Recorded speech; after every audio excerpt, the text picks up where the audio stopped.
जी के आज के विशेषांक में रक्षा सूत्र परिवार के सभी सदस्यों का हार्दिक स्वागत है।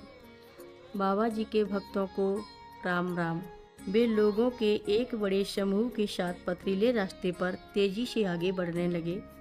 कम्बल ओढ़े नंगे पैर महाराज जी फुर्ती से चल रहे थे। मेरे माता पिता और परिवार के सभी लोग उनकी अगवानी करने के लिए गेट पर खड़े थे। शायद सबका ध्यान मेरे पिताजी पर ही था कि वह महाराज जी का अभिवादन कैसे करेंगे। तभी पिताजी आगे बढ़े और उन्होंने महाराज जी के चरणों में प्रणाम किया। फिर बारी बारी से हम सब ने भी महाराज जी को प्रणाम किया।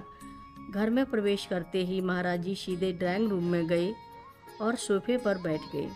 आज भी उस दृश्य को देखने के लिए बस मुझे अपनी आंखें बंद करनी होती हैं और बेज कलर का सोफ़ा जिस पर कत्थई किनार के पत्ते बने हुए थे, उस पर लेटे हुए महाराज जी मेरे आंखों के सामने आ जाते हैं। कमरा बहुत ही जल्द लोगों से भर गया। महाराज जी के एक भक्त जो उनके साथ आए थे, बैठते ही जैसे समाधि में प्रविष्ट हो गए। कुछ देर तक वातावरण में मौन छाया रहा। इसके बाद पिताजी बोले, बाबा आज आपको बहुत दिनों बाद देखा है। उनकी यह बात सुनकर हम सब हैरान हो गए। महाराज ने उत्तर दिया, क्यों? कल रात तो मैं यहाँ आया था, किसी ने नहीं देखा। फिर माँ की ओर संकेत करते हुए बोले, तूने तो मुझे देखा था। हम सबके आश्चर्य का ठिकाना ना रहा, क्योंकि माँ ने ही कल रात महाराज जी को वास्तव में घर में प्रवेश करते देखा था कि महाराज जी मेरे पिताजी की ओर मुड़ते हुए बोले, तूने मुझे कब देखा?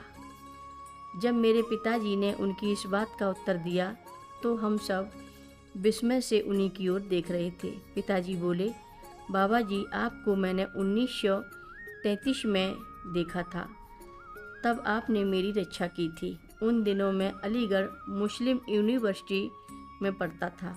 मेरे एक दोस्त ने एक मोर पक्षी मार दिया था। इस बात पर गांव वाले बहुत नाराज़ हो गए और डंडा लेकर हमें मारने के लिए दौड़े। हम सब भागने लगे, मगर मैं सबके पीछे रह गया। पास ही में एक मंदिर था, आप वहीं पर खड़े थे। आपने मंदिर का द्वार खोलकर मुझे अंदर छुपा दिया था और गांव वाले आगे निकल गए। इस बातचीत के दौरान महाराज जी को हलवा प्रसाद और फल भेंट किए गए। महाराज जी के प्रसाद प्राप्त कर सभी लोग चाय के लिए ड्राइंग रूम में चले गए। एकाएक महाराज जी भी उठ गए और घर के पीछे की ओर लाइब्रेरी में जाकर बैठ गए। माँ ने उनका अनुसरण किया और मैं भी माँ के पीछे पीछे चल पड़ी। जहाँ तक मुझे याद है, महाराज जी ने माँ की धर्मपरायणता की प्रशंसा की और उनसे नित्य दुर्गा सप्तशती का पाठ करने को कहा। उन्होंने माँ से पिताजी की डायबिटीज का ध्यान रखने के लिए भी कहा।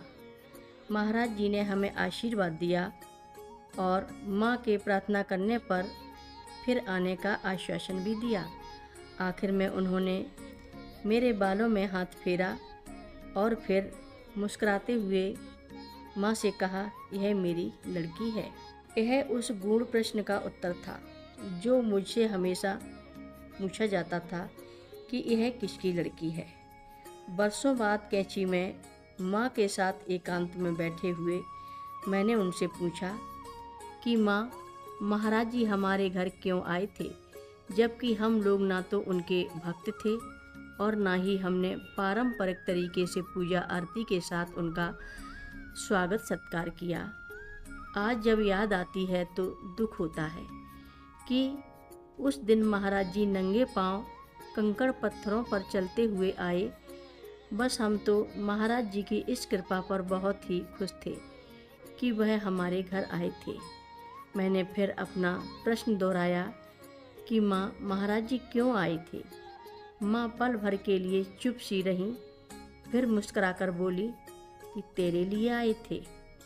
हर रोज़ महाराज जी की कथाएं सुनने के लिए सभी भक्तों का धन्यवाद। सभी भक्त रक्षा सूत्र चैनल को सब्सक्राइब करें, शेयर करें, लाइक करें, घंटी बजाना ना भूलें। कमेंट बॉक्स में लिख भेजें, जय नीव परोरी बाबा जी महाराज। सभी भक्त मिलकर बोलो नीव करोरी बाबा जी महाराज की जय जय बोलो। सिद्धि माता की जय जय बोलो। जय श्री राम बोलो।